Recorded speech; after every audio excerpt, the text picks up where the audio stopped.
Just want to first off say good morning to everybody. Um, I want to talk about slander for a minute. Uh, and what what slander is today, people don't really understand the all sincerity of it. Um, it can be pretty damaging to people who are going through it. Yeah, it's just a nasty, nasty thing. And for those of you who don't know, slander, what it is, it's the action or crime of making a false spoken statement damaging to a person's reputation. Um, and I also like to throw in there, not just the reputation, but also the character of the person as well. Um, this is just, it's just a nasty, nasty thing. And I never wish slander on anybody. Um, it, it's just, it's just ugly. I'll put it at that. And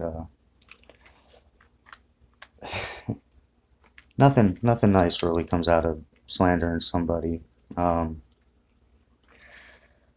I went through the Bible and I found some things about slander and what it in God's eyes, what slandering really looks like and what it can do. Um, so I'm just going to read some scriptures here that I found that I've been reading. I feel like they've been helping me out a lot, and with everything that I've been through lately, with the accident, and then with the family that's been going on, and me not being able to see my kids.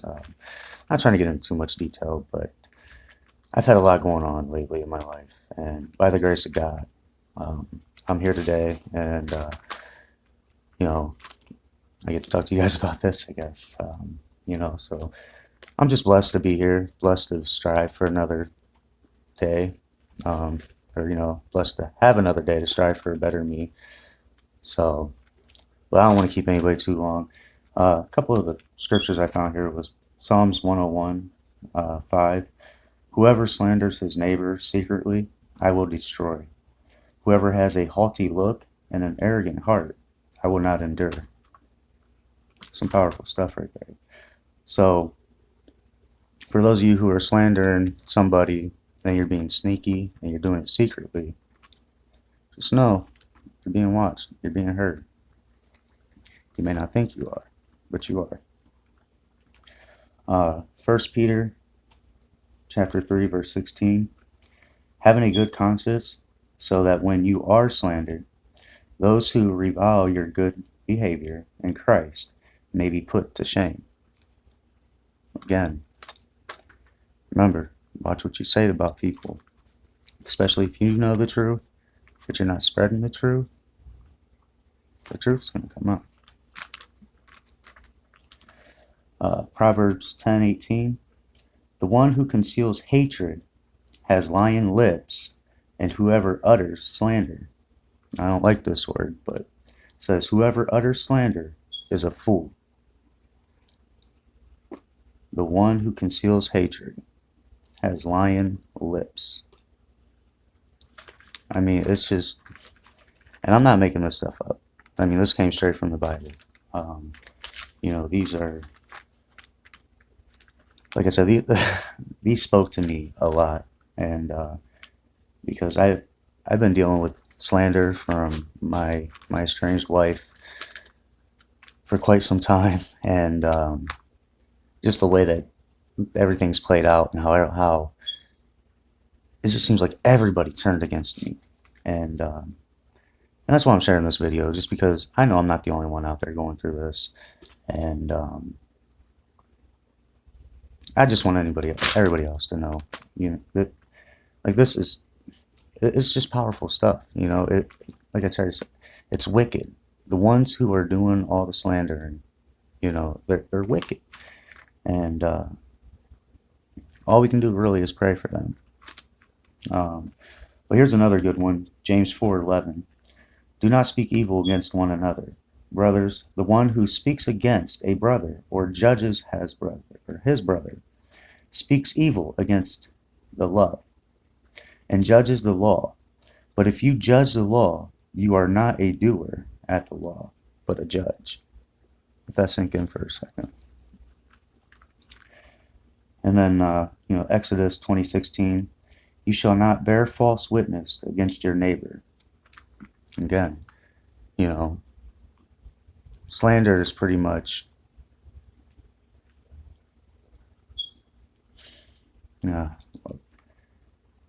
there's no excuse for it. But again, you shall not bear false witness against your neighbor. And Titus 3:2, to speak evil of no one, quarterly to be gentle, and to show perfect courteous towards all people. Perfect courteous towards all people. Doesn't matter if it's the truth. I mean, the truth is ugly, as you can clearly see. The truth is really ugly, and but the truth is also what can set you free. And then also Matthew 5:11. Just got a couple more verses, and then I'll be done on this. But I do have a note and something I want to say before I end the video. Matthew 5:11. Blessed are you when others revile you and prosecute you and utter all kinds of evil against you falsely on my account. So for those of you that are being slandered or is going through anything that fits this description, or anybody falsely trying to demolish or go against your character or your reputation or your name or who you really are, just know that if you're not able to do anything about it now, give it to the Lord. Just give it all to God, because He's going to see you through, and He's going to take care of it. And I promise that, for He promised all the great things for us, and He promised us His Son, who He so graciously gave to us, and He so willingly died for us, so that we can be free of our sins, not so we can be out here slandering each other. And just give everything to Him. I promise it's going to work out for you. 2 more verses here. This one's going to be Proverbs 16:28. A dishonest man spreads strife, and a whisper separates close friends. A whisper separates close friends. I mean, what do you think that means? Clearly, one little whisper of a lie. Anybody that's so naive and blinded to the fact or to the truth or to the real character of that person that they so genuinely supposedly know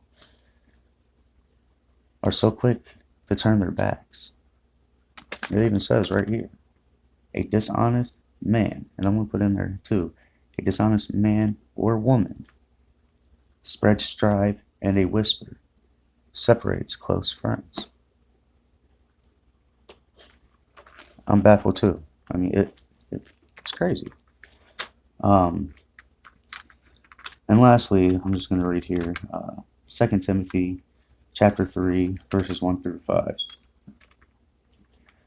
But understand this, that in the last days there will come times of difficulty, for people will be self-lovers, of money, proud, arrogant, abusive, dishonest to their parents, ungrateful, unholy, heartless, unappeasable, slanderous, without self-control, brutal, not loving good, treacherous, reckless, swollen with conceit, lovers of pleasure rather than lovers of God, having the appearance of godliness, but denying its power.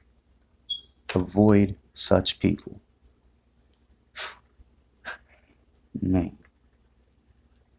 Having the appearance of godliness, but denying its power. After everything I've been through, I know that it was God carrying me through all that. I would not have been able to get through anything like that had it not been for him. It's been a miracle. It's been an amazing journey. Um, I've had some one in particular close encounter with a near life death situation, and he carried me through that too. He's real. He's alive, and just know with God, you are enough. And well, that's it for those verses that I found. Um, I did a little bit of research and stuff like that as well on slander and just like what people like me are going through, and people like whoever out there is going through. What we can do to kind of not really help the situation, but what we can do as a person to defend our reputation. So I found three things I'd like to go over and just kind of share with everybody. One is to commit your reputation to the Lord. Just like I mentioned, give it all to Him. And just some notes here that I took. It's sometimes right to defend your reputation before those who've slandered you. Like I said, there are right times where you can confront somebody. Just it's about how you go about it. But also, it's often better to stay silent and to trust and believe in the Lord, and let truth be your greatest advocate in the long run. So again, the truth is what's going to set you free. And I love how with all this research that I found, how everything just it all just kind of made sense to me. And I really hope that this makes sense to somebody else. And I really hope that it touches somebody. But again, let truth be your greatest advocate in the long run.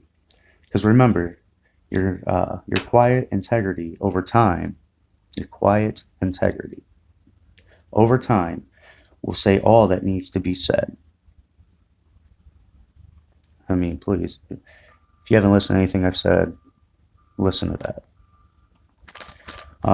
Another thing that I'd like to share is just like gently confront the slander. You don't want to do it over text or email or anything like that. You really, therefore, you want to do it more in person. This way, therefore, the most loving thing you can do for all parties concerned, including the slanderer, is to gently, lovingly confront, such a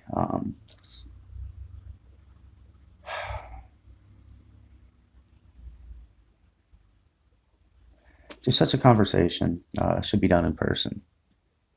And if you can get that to happen, make sure you get that happening. Lastly is, I want you guys to take this and not the wrong way, and I'm not trying to pressure anything or preach anything onto anybody by any means. I'm really not. But preach the gospel to yourself. Why it doesn't eliminate the pain, obviously, of your slander, but the gospel,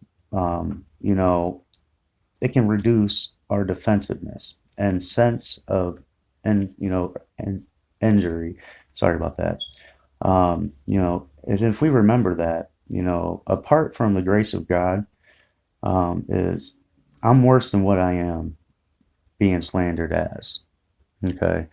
And what I mean by that is if you don't have God in your life and you don't believe and you don't accept that, and if you don't believe that He gave His Son to die for us, if you can't believe and accept, that He is real, He lives for us, He created us, He is our Father.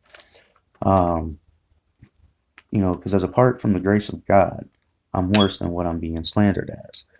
If you can give it all to God, just remember everything that I've said with the scriptures from the Bible.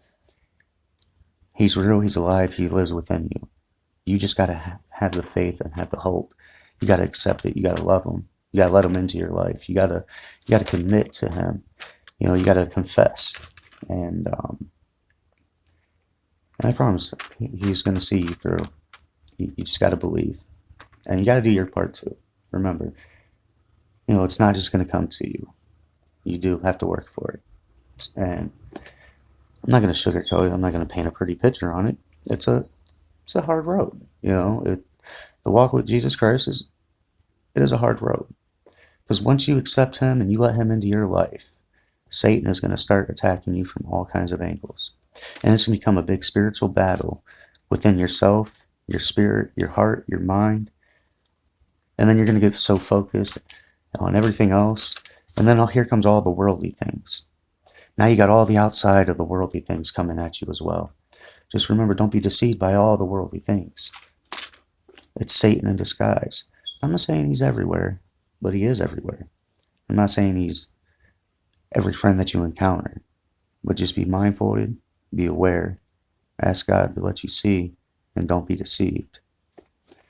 Because that's why he tells us, even love your enemies, but you should always keep your enemies close. And there's a reason why he says that.